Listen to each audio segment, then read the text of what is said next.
طلاق کا مسئلہ بیان ہو رہا ہے۔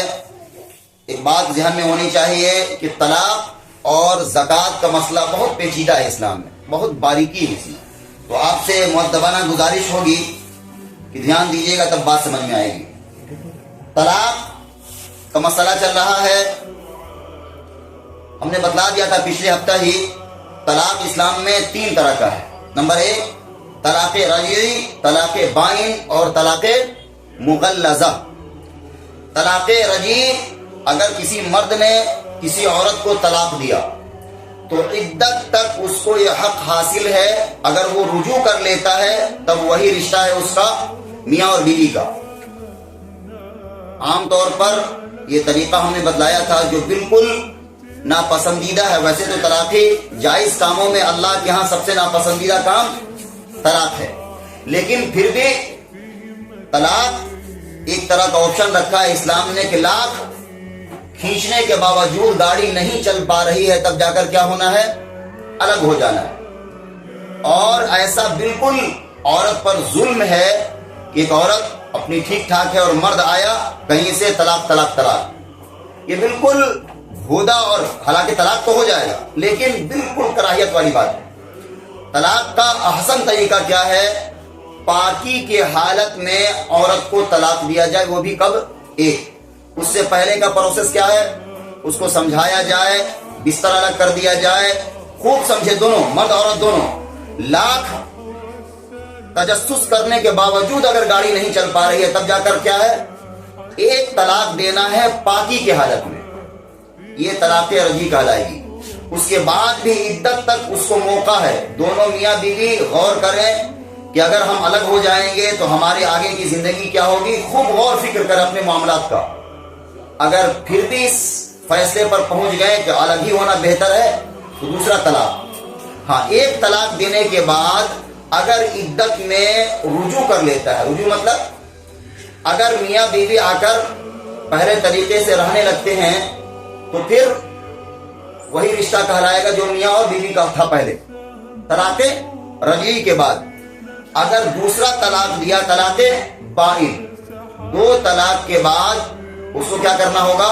اگر پھر رجوع کرنا چاہے نکاح کرنا ہوگا۔ بات سمجھ میں آئی؟ ایک طلاق دیا، یہ طلاق رجعی کہلاتا ہے۔ اگر عدت کے درمیان رجوع کر لیا تو کوئی مسئلہ نہیں، عدت کراس کر گیا اس کے بعد دوسری طلاق پڑ جائے گی۔ یا 2 طلاق دیا، دوسرے طلاق کے بعد کیا ہوگا، دوبارہ سے نکاح کرنا ہوگا اس میاں اور بیوی کو دونوں۔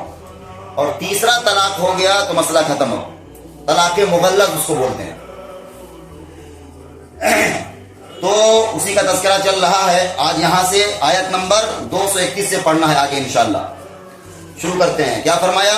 وَإِذَا طَلَّقْتُمُ النِّسَاءَ فَبَلَغْنَ أَجَلَهُنَّ فَأَمْسِكُوهُنَّ بِمَعْرُوفٍ أَوْ سَرِّحُوهُنَّ بِمَعْرُوفٍ، اور جب طلاق دی تم نے عورتوں کو، پھر پہنچی اپنی عدت کو تو رکھ لو ان کو موافق دستور کے، یا چھوڑ دو ان کو معروف طریقے پر۔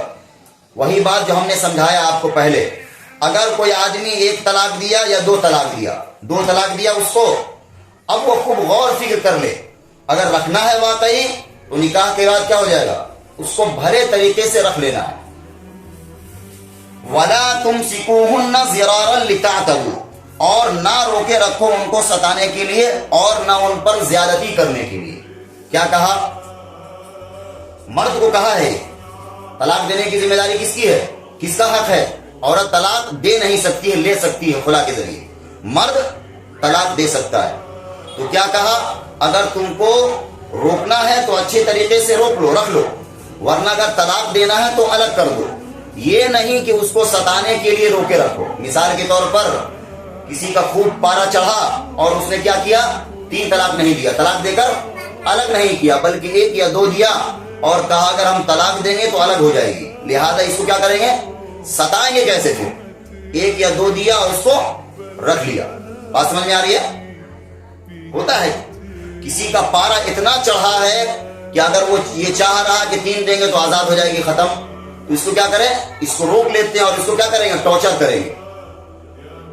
تو یہ مسئلہ بالکل منع کیا اس سے۔ کیا کہا؟ اور جب تم طلاق دو اپنی عورتوں کو اور پھر پہنچی اپنی عدت کو تو رکھ لو ان کو معروف طریقے سے یا چھوڑ دو ان کو بھلے طریقے سے. وَلَا تُمْسِكُوهُنَّ ضِرَارًا لِتَعْتَدُوا، اور نہ روکے رکھو ان کو ستانے کے لیے اور نہ ان پر زیادتی کرنے کے لیے. اگر رکھنا ہے تو اچھے طریقے سے رکھ لو ورنہ ان کو آزاد کر دو. اس کے لیے مت رکھو کہ ہم اس کو پریشان کریں گے، اس کو ٹکنی کا ناچ نچواتے ہیں، اس کو طلاق دیں گے تو آزاد ہو جائے گی. نہیں، اس کو کیا کریں گے، ابھی قبضہ میں رکھتے ہیں تو ستائیں گے، یہ نہیں کرو. وَمَن يَفْعَلْ ذَلِكَ فَقَدْ ظَلَمَ نَفْسَهُ، اور جو ایسا کرے گا وہ بے شک اپنے اوپر ہی ظلم کر رہا ہے. کیا کہا؟ جو مرد ایسا کرے گا، کیا کرے گا کہ عورت کو روکے رکھا ہے زبردستی، اگر رکھنا ہے تو بھلی طریقے سے رکھو. اگر ستانے کے لیے روکے رکھے ہو تو کیا کہا اللہ نے، تم اپنے اوپر ہی ظلم کر رہے ہو. وَلَا تَتَّخِذُوا آيَاتِ اللَّهِ هُزُوًا، اور مت بناؤ، مت ٹھہراؤ اللہ کی قانون کو، اللہ کی آیت کو مذاق. کیا کہا؟ جو قانون بتایا ہے سب اللہ نے، اس کو مذاق مت بناؤ. آج کل ہوتا ہے ایسا، کسی سے پوچھ کر چور دروازہ اختیار کرتا ہے جس میں سے ایک حلالہ ہے، ہم نے بتا دیا تھا. اگر نکاح کرنا ہے تو بھلے طریقے سے. یہ بالکل غلط ہے جو اسلام میں رائج ہو گیا ہے حلالہ کے نام سے. پہلے ہی کانٹریکٹ کر لیتے ہیں کہ ہم کر لیں گے نکاح، تھوڑی دیر کے بعد تم کو چھوڑ دیں گے. یہ تو بالکل ناجائز طریقہ ہے.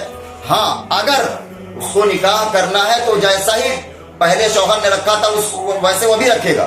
اگر کانٹریکٹ کے ساتھ کیا تو کیا ہوگا، ختم. تو بہرحال کیا کہا، اللہ کی آیت کا مذاق مت اڑاؤ، اللہ کے قانون کا مذاق مت اڑاؤ. وَاذْكُرُوا نِعْمَةَ اللَّهِ عَلَيْكُمْ، اور یاد کرو اللہ کا احسان جو تم پر کیا ہے. وَمَا أَنزَلَ عَلَيْكُمْ مِنَ الْكِتَابِ وَالْحِكْمَةِ يَعِظُكُمْ بِهِ، اور اس کو جو اتاری ہے تم پر کتاب اور حکمت کی باتیں، يَعِظُكُمْ بِهِ، تاکہ تم کو اس کے ذریعے نصیحت کرے. کس کے ذریعے؟ پہلے تو کیا کہا، اللہ کے قانون کا مذاق مت اڑاؤ. جو اللہ نے قانون بنایا اس کا صحیح طور پر اس کے مطابق زندگی گزارو، اس کا مذاق مت اڑاؤ. اور اللہ کی نعمت کو یاد کرو جو اس نے تمہارے اوپر احسان کیا ہے. اور کیا کہا، اور جو اس نے کتاب اتاری ہے تمہارے اوپر، اس کے ذریعے علم اور حکمت اور نصیحت کرتا ہے تم کو. کس کے ذریعے؟ کتاب کے ذریعے. اگر دیکھا جائے تو مسلمانوں کے پاس سب سے بڑی نعمت کون ہے؟ قرآن کریم. اس سے بڑی نعمت کچھ اور ہو نہیں سکتی. دنیا کا کوئی مذہب یہ چیلنج نہیں کر سکتا کہ ہمارے پاس وہی کتاب ہے جو ہمارے مذہب سے شروع سے چلا رہا. مثال کے طور پر انجیل کا ماننے والا ایک عیسائی یہ نہیں کہہ سکتا کہ وہی انجیل ہے جو عیسیٰ علیہ السلام پر نازل ہوا ہے. ایک یہودی یہ نہیں چیلنج کر سکتا کہ وہی تورات ہے جو موسیٰ علیہ السلام پر نازل ہوا ہے. لیکن الحمدللہ قرآن کے ماننے والے بچہ یہ دعویٰ کر سکتا ہے کہ وہی قرآن ہے جو 14 سال پہلے محمد صلی اللہ علیہ وسلم کے قلب اطہر پر نازل ہوا تھا. تو کہا اللہ نے تم پر احسان کیا نعمت کے ذریعے اور کتاب نازل فرمائی اس کے ذریعے تاکہ تم کو نصیحت کرے. آگے کہا واتقوا اللہ واعلموا ان اللہ بكل شیء علیم، اور ڈرتے رہو اللہ سے اور جان لو کہ اللہ سب کچھ جاننے والا ہے.